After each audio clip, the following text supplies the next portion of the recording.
नमस्कार साथियों, स्वागत है आप सभी का अंकित इंस्पायर्स इंडिया पर। मैं हूं अंकित अवस्थी और चर्चा बॉलीवुड वर्सेस हॉलीवुड की। साथियों, चर्चा आज एक ऐसी फिल्म के वर्सेस एक ऐसी फिल्म के ट्रेलर आने की जहां बॉलीवुड की निराशा लगातार देखने वाले दर्शकों से सवालों के रूप में आंखों के अंदर तैर रही है। चर्चा असल में ओडिसी वर्सेस रामायण के ट्रेलर की। ओडिसी बनाने वाले जो निर्माता क्रिस्टोफर लोनन है, अब ये क्या कहानी है, अगर आप नहीं जानते हैं तो मैं उसको ब्रीफ में बताऊंगा। वर्सेस जिस फिल्म को आज आप और हम चर्चा में लेकर आ रहे हैं वो भारत के अंदर बॉलीवुड की बनी एक फिल्म रामायण है, जिसका आज सुबह ब्रह्म मुहूर्त में 4:15 बजे सावन के पहले दिन रिलीज हुआ है। ये मानते हुए कि रामायण की बात है तो शुभ तरीके से ही ट्रेलर आना चाहिए। तो एक तरफ क्रिस्टोफर लोनल है और दूसरी तरफ रामायण है। रामायण और क्रिस्टोफर लोनल की ये जो पूरी कहानी है आज के अंदर कंपेयर इसलिए की जाएगी कि आफ्टर ऑल बॉलीवुड बार बार फेल क्यों मार जाता है, हमारे साथ ऐसी कौन सी दिक्कतें हैं जिससे हम हॉलीवुड या फिर वैसा सब कुछ होते हुए भी, कारण यह है कि आपके पास अगर कोई कहानी ना हो तब शायद आपको कहानी को प्रेजेंट करने में दिक्कत आए। क्रिस्टोफर लोनन जिस फिल्म के कारण आज चर्चा में चल रहे हैं, दैट इज ओडिसी। वो ओडिसी फिल्म आज से 3000 साल पुराने ग्रीक इतिहास को दिखाती हुई, ओडिशियस की कहानी को दिखाती हुई फिल्म है, जिसे आज के समय में रियल ग्राउंड पर शूट किया गया है आईमैक्स कैमरों के साथ। उन कैमरों के साथ जिन कैमरों से बनी रील को ले जाने में 350 किलो, लगभग 384 किलो वजन की फिल्म बनकर आई है। मतलब इतनी बड़ा प्रिंट निकला कि 600 किलोमीटर तक बिछाया जा सकता है। एक तरफ वो है और एक तरफ भारतीय सिनेमा, जिसके पास भारत की एक से बढ़कर एक खूबसूरत प्राकृतिक सीन, दृश्य, जंगल, समुद्र, नाले, नदियां सब हैं। उसके बाद भी वीएफएक्स का भरपूर उपयोग और उसके साथ बनाकर ले आए भारत के अंदर रामायण। उसका ट्रेलर आया, 4,000 करोड़ सबसे पहले सुर्खी में आया कि 4,000 करोड़ की फिल्म आ रही है, दिवाली पर रिलीज होगी। तो चूंकि आज से 10 दिन पहले ही भारतीय बाजार में क्रिस्टोफर नोलन, जो कि एक हॉलीवुड के डायरेक्टर हैं, उनकी फिल्म ओडिसी आई और साथ ही साथ इसी समय पर ट्रेलर रामायण का आया, तो इसके बीच में चर्चा आई। आप और हम केवल यह समझने का प्रयास करेंगे कि भारतीय सिनेमा आफ्टर ऑल स्ट्रगल कर कहां रहा होता है। हमारे पास दर्शक नहीं है या पैसा नहीं है। तो बात दर्शकों की इसलिए क्योंकि भारतीय दर्शक तो बहुत निराश होकर के रिएक्शन देना शुरू कर चुका है। ट्रेलर से ही निराशा आ चुकी है। जहां तक बात हो पैसे की, तो 4,000 करोड़, जहां ओडिसी 250 मिलियन में बनी, आप 400 मिलियन का बजट लेकर चल रहे हो। ऐसे में सवाल बहुत सारे खड़े हो गए हैं और इन्हीं रिएक्शंस और इन्हीं प्रतिक्रियाओं के चलते एक बहुत ही जेन्युइन सी सवाल के रूप में आप और हम आगे बढ़ने वाले हैं, और वो ये कि भारत के रामायण में, जहां पहले रामानंद सागर की बनाई हुई एपिक सीरियल रामायण, वो वर्सेस तमाम प्रयास, फिर चाहे फिल्म के रूप में आदि पुरुष के अंदर किए गए हों या फिर अब रामायण के रूप में, ये एक बड़ी बहस फिर से जिंदा कर दिए हैं।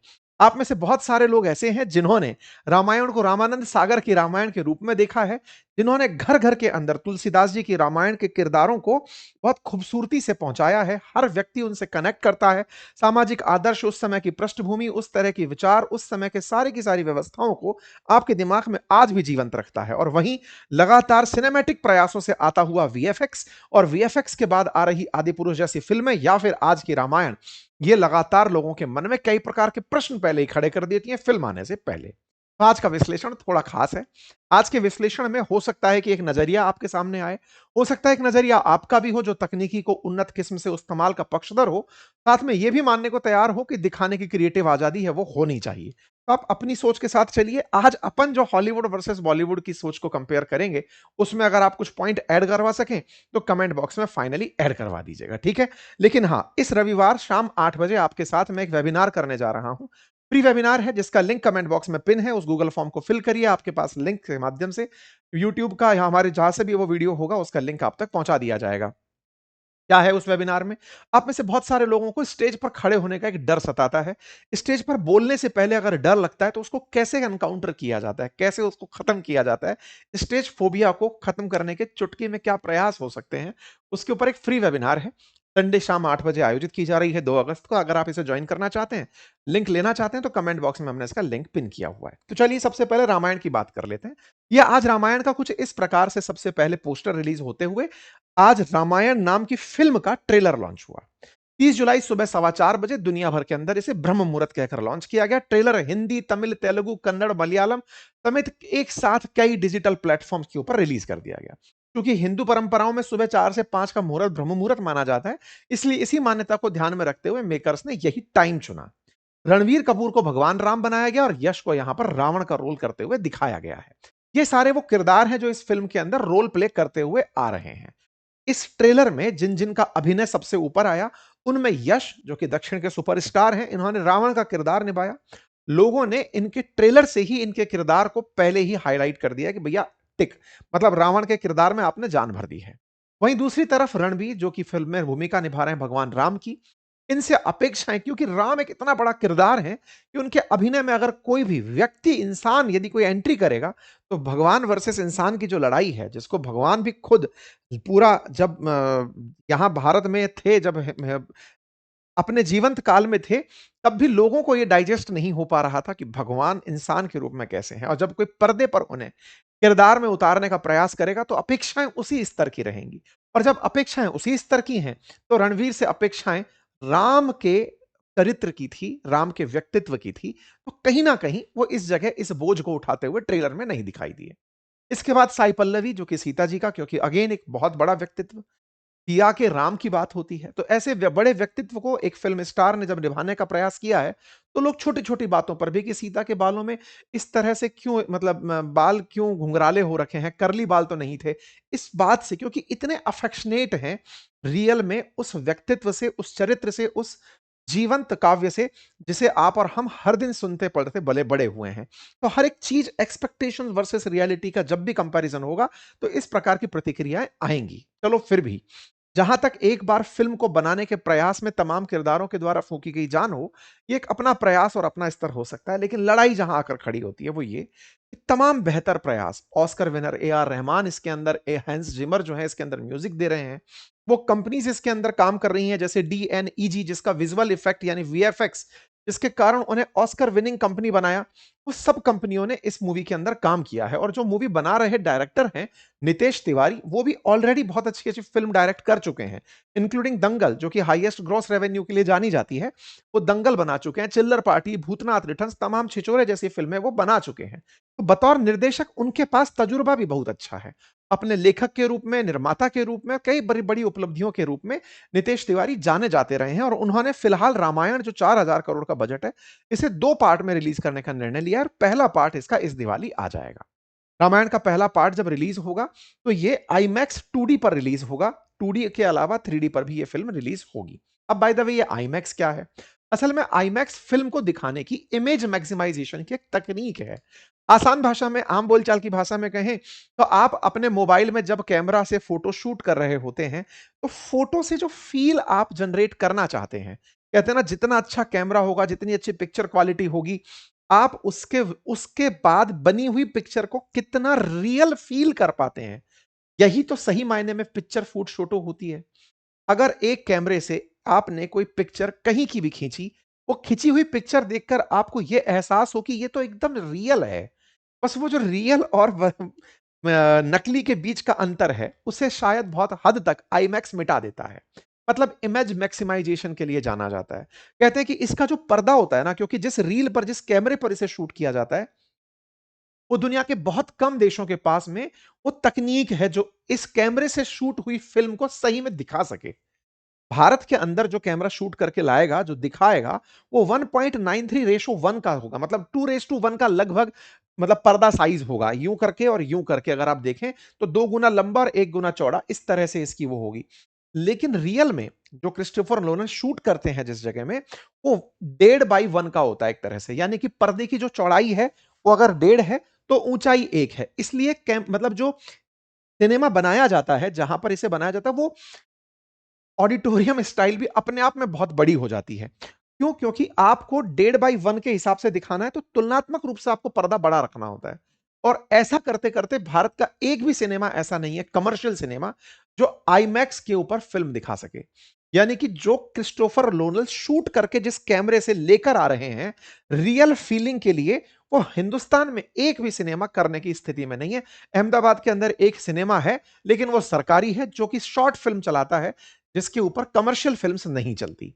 तो इंक्लूडिंग भारत की बात हो गई, दुनिया की अगर हम बात करें, तो दुनिया के केवल 90 देशों में लगभग 1700 के आसपास ऐसी स्क्रीन बताई गई हैं जहां पर यह चीज चलाई जा सकती है।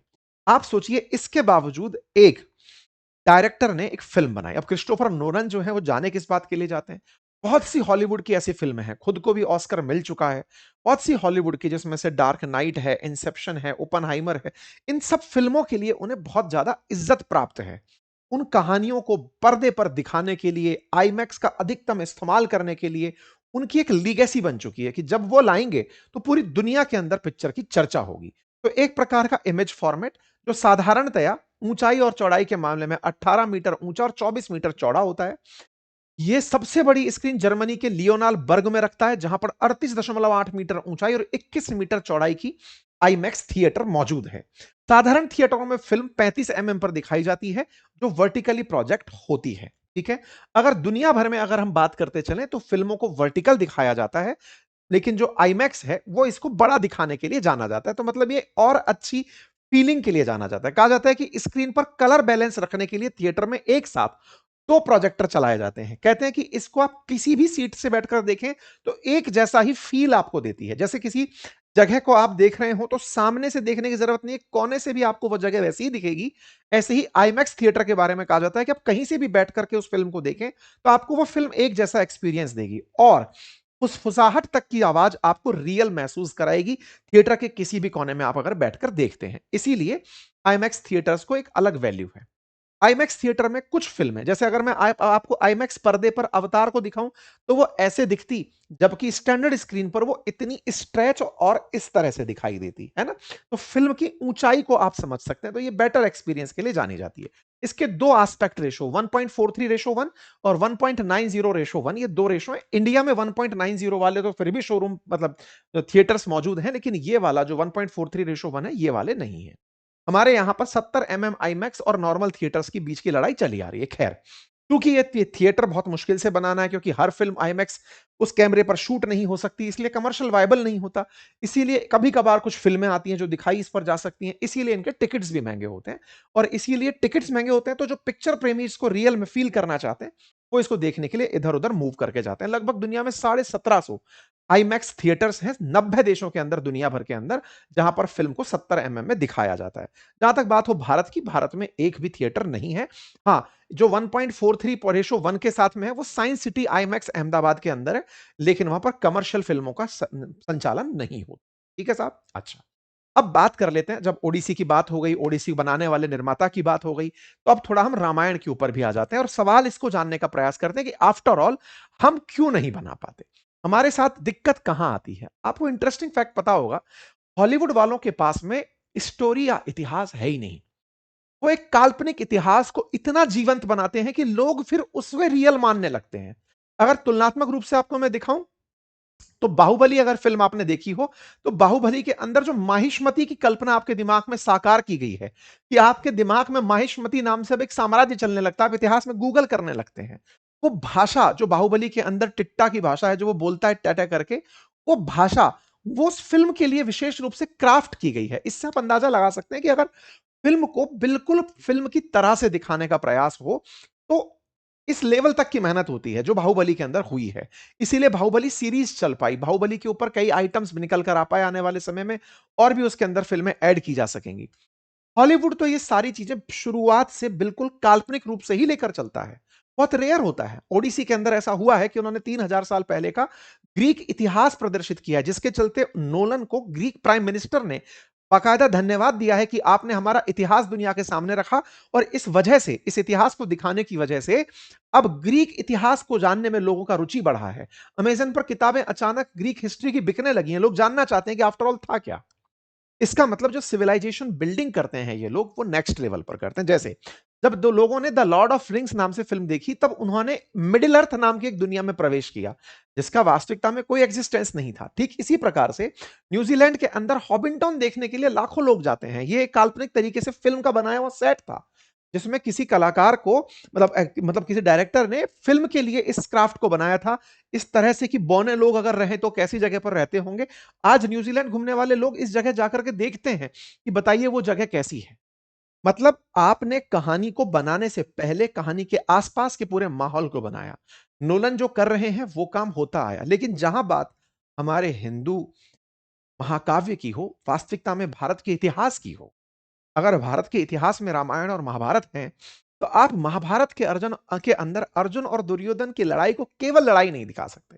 आप उसमें हस्तिनापुर दिखा सकते हैं, इंद्रप्रस्थ दिखा सकते हैं, द्वारका, मगध, गांधार, पांचाल। आप इनके डिफरेंट कल्चर्स को, सिविलाइजेशंस को कैमरे पर शो कर सकते हैं। आपके क्राफ्ट से सामने वाले को समझ में आए कि वहां पर महल कैसे हो सकते हैं, कपड़े किस तरह से अलग पहने पहने पहने जाते हैं, आपका सीन बदलते ही वो ऑटोमेटिक चला जाए। जब आदि पुरुष नाम से फिल्म आई, तो उस आदि पुरुष नाम की फिल्म में ना तो राम के साथ जस्टिस किया गया और ना ही रावण के साथ। जिस तरह से इसे दिखाने का प्रयास हुआ, बिल्कुल हास्य के पात्र लगे। मतलब केवल आप एक्टर देखिए, एक्टर की एक्टिंग देखिए, आपको जो पूरी कथा है, उस कथा के इर्द गिर्द कुछ नहीं दिखाई दिया। ठीक इसी तरह से हम माइथोलॉजी वर्सेस साइकोलॉजी की जब बात करते हैं, तो हॉलीवुड माइथोलॉजी को मानव मनोविज्ञान की कहानी मानता है और भारत अक्सर उसे केवल धार्मिक कथा तक ही सीमित रख देता है।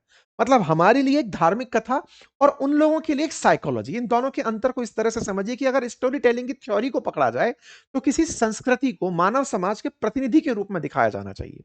जब बात इसी फिल्म की हो, तो यहां पर ग्रीक का योद्धा दिखाने के लिए एचएलएस को प्रयास किया गया, लेकिन वो अहंकार, वीरता, मृत्यु के भय के प्रतीक के रूप में है।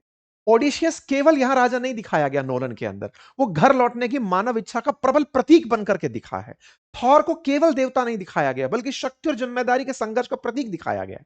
वहीं अगर हम महाभारत की बात करें, तो हमारा जो कर्ण है, वो केवल योद्धा नहीं है, वो उस व्यक्ति का प्रतिनिधित्व करता है जिसे प्रतिभा होने के बावजूद जन्म के आधार पर स्वीकार नहीं किया गया। आज की दुनिया में करोड़ों ऐसे लोग हैं जिनके साथ ये सब होता है। भीष्म केवल प्रतिज्ञा लेने वाला योद्धा नहीं है, वो एक ऐसे व्यक्ति का प्रतीक है जिसके निर्णय की जो कीमत है, उसने पूरी जिंदगी चुकाते हुए पूरा किरदार निभाया। द्रौपदी एक केवल रानी नहीं, सत्ता, सम्मान और संघर्ष का चेहरा है। श्री कृष्ण भगवान तो है ही, लेकिन किरदार केवल भगवान का नहीं, वो एक सफल कूटनीतिज्ञ, राजनीतिज्ञ और नेतृत्व की सबसे बड़ी कहानी बनकर निकलते हैं। तो ऐसे में इन किरदारों को जब गढ़ा जाता है, तो कहीं ना कहीं बस वो इतना ही दिखा दिया जाता है कि भीष्म ने प्रतिज्ञा ली थी, द्रौपदी एक रानी थी, इस तरह से दिखाकर भगवान कृष्ण थे। आप ये भूल जाते हैं कि उसके पीछे भी एक पटकथा है, आप उसे प्रेजेंट करने कब निकले। और अक्सर हमारी फिल्मों में वो जो धार्मिक एसेंस है ना, उसे देने का प्रयास रह जाता है। हम ये भूल जाते हैं कि भगवान कृष्ण के साथ साथ वो एक सफल कूटनीतिज्ञ, राजनीतिज्ञ भी थे। उनकी कथा को कितना अच्छे से, इसीलिए हॉटस्टार के ऊपर अगर आपने सौरभ जैन अभिनीत भगवान कृष्ण का रोल देखा हो, जिसमें उन्होंने महाभारत के अंदर रोल प्ले किया है, वो बहुत जीवंत लगता है।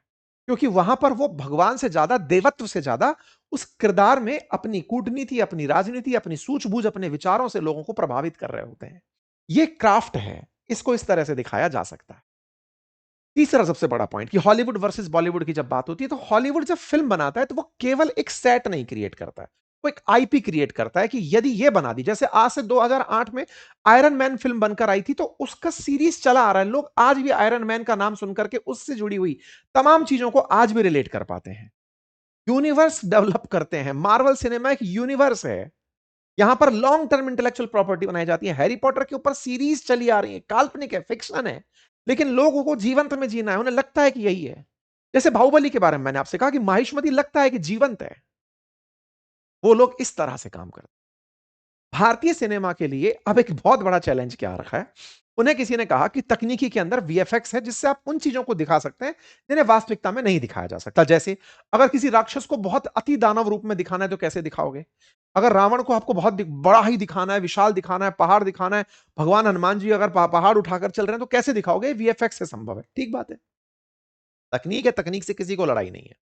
लेकिन इस तकनीक को उठाया और एज इट इज इंप्लीमेंट कर दिया, तो उसकी आत्मा मर जाती है। क्योंकि हमारे स्टोरी टेलर्स को जब भी आप सुनेंगे कहानी के लिए, तब वो कहेंगे कि हमने रणवीर को राम रखा है, यश को रावण रखा है, और इसके अंदर ऐसे ऐसे किरदार हैं, अरुण गोविल को दशरथ बनाया है, चलो फिल्म देखने आ जाना। हम अभिनेता से फिल्म की तरफ लोगों का आकर्षण लेकर आते हैं, जबकि हॉलीवुड वाले स्टोरी से लेकर आते हैं। हॉलीवुड वाले अपने एक्टर को पहचान अपनी फिल्म से दिलाते हैं। फिल्म एक आई एक्टर हो सकता है कि उसके अंदर पहली बार कभी देखा ही नहीं गया था, वो इस फिल्म में इंट्रोड्यूस होता है और वो रातों रात सुपरस्टार हो जाता है। आपको जानकर आश्चर्य होगा, जो पेंडोरा है उसको बनाने के लिए, मतलब इवन ये जो आपका नाम अवतार जो फिल्म है, इसको बनाने के लिए जॉन कैमरन ने अपने पहले इसके दिमाग में पिक्चर को पहले डेवलप किया। मिडिल अर्थ के कंसेप्ट आर्ट को पीटर जैक्सन ने कई सालों तक दिमाग में बताया। मतलब आप ऐसे समझिए कि जितनी भी फिल्में जिन्हें आप हॉलीवुड के अंदर याद रखते हैं, उनके आइडियाज को कई कई सालों तक लेकर रखा गया है।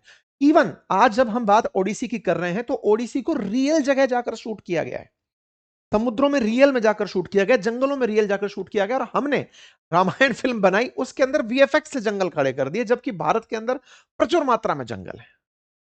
तो हम कहीं ना कहीं टेक्नोलॉजी का इस्तेमाल करने के उस बोझ में आ जाते हैं कि नहीं, टेक्नोलॉजी इस्तेमाल करेंगे तो ज्यादा भव्यता दिखा पाएंगे।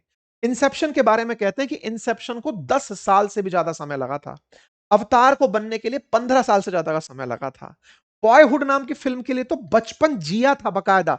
मतलब डायरेक्टर एक बच्चे के जीवन में रियल में क्या परिवर्तन आ रहे हैं 12 साल तक उसने नोटिस करते हुए वो फिल्म बनाई थी। ऐसे ही डेविड सीडलर की द किंग्स स्पीच, इसके बारे में तो कहानी बड़ी रोचक है। कहते हैं कि इसमें डेविड सीडलर खुद बचपन में हकलाने की समस्या से जूझ रहे थे। वो किंग सिक्स की कहानी को दिखाना चाहते थे, लेकिन महारानी ने कहा कि जीते जी वो नहीं चाहती कि उनके पति के ऊपर फिल्म बने। तो ऐसे में वो क्वीन के मरने तक का इंतजार किए। जब क्वीन चली गई तो 2005 का किया हुआ काम 2010 में जाकर उन्होंने खत्म किया, और तब जाकर वो फिल्म बाहर निकाल पाए। और इंडियन सिनेमा पहले घोषणा हो जाएगी, साहब जी ये रावण बन रहा है, ये राम बन रहा है, आ जाइए और फिल्म देखने आ जाइए।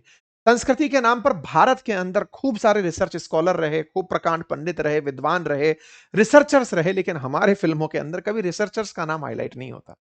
हमारे यहां पर होता है कि सुनो संगीत इसने दे दिया है, सेट ये तैयार कर रहा है, इतने करोड़, सबसे बड़ी चर्चा इतने करोड़। इससे क्या होता है, हमारे देश के अंदर जैसी फिल्म लॉन्च होती है तुरंत इतने करोड़ की बनी है, चलो देख के आओ, आपके ऊपर एक बोझा डाल दिया कि देख लो नहीं तो पता नहीं क्या होगा। लेकिन ऐसा है नहीं कि सारी फिल्मों के साथ ऐसा हुआ। मुगले आजम जो फिल्म है उसको बनाने में 16 साल लगे थे। संजय लीला भंसाली ने बाजीराव मस्तानी को बनाने में 12 साल लगाए थे, उस आइडिया के साथ बैठे थे। इवन बाहुबली, बाहुबली के बारे में भी कहा जाता है कि 5 साल से ज्यादा वक्त लगा था इन्हें। बाहुबली एसएस राजामौली की फिल्म है, और एसएस राजामौली के जो पिताजी थे उन्होंने ये फिल्म सोची थी, और सोची थी महारानी के इर्द गिर्द, शिवगामी के इर्द गिर्द। फिर उन्होंने कटप्पा के इर्द गिर्द एक कहानी और सोची थी, फिर एसएस राजामौली ने दोनों को मिलाकर के एक नई कहानी रची, और वो कहानी फिर जीवंत होकर के निकली, और आज आपके दिमाग में वो याद है। असल क्या है ना कि हमारे यहां पर जो स्टार वार चल रहा है, राम कौन रावण कौन, उसके चलते हम ये भूल जाते हैं कि लोगों को एक वो एक्सपीरियंस भी देना है जो आगे चलता आएगा। आप देखिए ना, आज हॉलीवुड के अंदर अगर आपको हैरी पॉटर के बारे में चर्चा करनी है, घर घर के अंदर चर्चा का विषय है हैरी पॉटर। हमारे यहाँ पर ऐसा नहीं होता, हमारा पात्र बदलता रहता है, सबको पात्र के साथ साथ पैसे कमाने की जल्दबाजी हो सकती है, कुछ भी है। लेकिन कुल मिलाकर के इसी बहस में जाकर फाइनली फिर लैंडिंग होती है कि साहब फिर तो उस दौर की बनी हुई रामायण ही सही थी। जब जिस समय पर ये रामायण बनकर आई थी, उस रामायण के अनुभव, और या फिर आज के भी समय पर हॉटस्टार में जो सिया के राम के अंदर किरदार का अभिनय हुआ, उसको हम हमेशा लोग हम उस कहानी के साथ-साथ याद रखने का प्रयास करते हैं। तो कुल मिलाकर के हमारे देश के अंदर प्रॉब्लम बजट नहीं है। हमारे देश के अंदर बजट से ज़्यादा प्रॉब्लम विज़न है। डायरेक्टर्स के दिमाग के अंदर की रिसर्च है। हमारे डायरेक्टर्स अगर हॉलीवुड की तरह उस रिसर्च को सोच करके और फिर ज़मीन पर या कैनवास पर उतारने का प्रयास करें। आप में से कुछ लोग इस बहस के साथ हो सकते हैं कि सर बहुत सी फ़िल्में ऐसी भी तो आई जो फेल मार गई। बहुत रिसर्च और बहुत मेहनत हुई थी, फिर फेल मार गई। बिल्कुल ठीक है। ऐसा सिनेमा भी हो जो इस बात को एक्सेप्ट करने के लिए भी तैयार हो कि आप कोई आर्ट वर्क लेकर आएँगे तो हम उसे एप्रिशिएट ज़रूर करेंगे। ऐसा नहीं हो कि बिना बड़े फेस के अगर कोई फ़िल्म आ गई, तो उस फ़िल्म को देखने कोई ना पहुँचे। लेकिन भारतीय सिनेमा धीरे-धीरे बहुत मैच्योर होता जा रहा है। जब से हम लोग ओटीटी पर फ़िल्में देखने लगे हैं, तो फ़िल्मों को समझने लगे हैं, कहानियों को समझने लगे हैं। अब हमें ये बेवकूफ़ नहीं बनाया जा सकता कि इस स्टार को लिया था, इसलिए आप फ़िल्म को देखने आ जाओ, या इसमें इतने सीक्वल और इतने मार-धाड़ के सीन थे, देखने आ जाओ। नहीं, अब हमें स्टोरी भी चाहिए, हमें किरदार भी चाहिए। ओटीटी ने कम से कम उसका जो डेमोक्रेटाइज़ेशन किया है, यानी कि सीन्स को पहुँचाने का जो आसान रास्ता आप तक पहुँचाया है, उसने आपके अंदर समझ तो विकसित करी ही है। आज बाहुबली बार-बार मैं इसीलिए याद दिलाता हूँ कि बाहुबली का जहाँ सेट बना था, आज लोग वहाँ घूमने जाते हैं। बाहुबली का रामोजी फ़िल्म के अंदर जो सेट है, वो लोगों का घूमने का विषय बना हुआ है। तो ये अपने आप में एक लर्निंग है। ठीक है साहब? तो कुल मिलाकर के हमको साहब गुणवत्ता लेकर आनी चाहिए बॉलीवुड वालों। कुल मिलाकर यही सारी बात है। भारत अपने पास ऐसी-ऐसी ऐतिहासिक कहानियाँ रखता है। हमारी रामायण, हमारी महाभारत, हमारा रियल इतिहास है। हम इनके ऊपर अगर वाक़ई में अगर बहुत अच्छे से काम करने में कामयाब हो जाएँ, तो हम दुनिया को दिखाने के लिए, और दुनिया को इसलिए क्योंकि आप भारत को सॉफ्ट पावर के रूप में पिच कर सकते हो। अब सोचिए ना कि एक फ़िल्म आती है क्रिस्टोफर नोलन, वो आकर ग्रीस का 3000 साल पुराना इतिहास ले आते हैं, पूरी दुनिया जानना चाहती है, पता नहीं ग्रीस कितना था। ऐसे 300 करके फ़िल्म थी, स्पार्टन्स के बारे में लोग जानना चाहते हैं कि स्पार्टन्स बड़े लड़ाका हुआ करते थे। हमारे देश में तो ना जाने कितनी ही कहानियाँ हैं। बस उन कहानियों को वाक़ई में अगर उस आत्मा के साथ विकसित किया जाए, तो फ़िल्में अपना लंबा प्रभाव छोड़ती हैं और वैश्विक पटल पर पहचानी जाती हैं। बाकी आप लोग इसे कैसे देखते हैं, ज़रूर बताइएगा। चैनल पर नए हैं तो सब्सक्राइब कर लीजिए। बाकी हाँ, ये जो हमारा स्टेज फ़ोबिया को लेकर के वेबिनार हो रहा है, इस रविवार रात 8 बजे, उसे जॉइन करने के लिए लिंक कमेंट बॉक्स में पिन किया हुआ है। आप जाकर उसे जॉइन कर सकते हैं। धन्यवाद।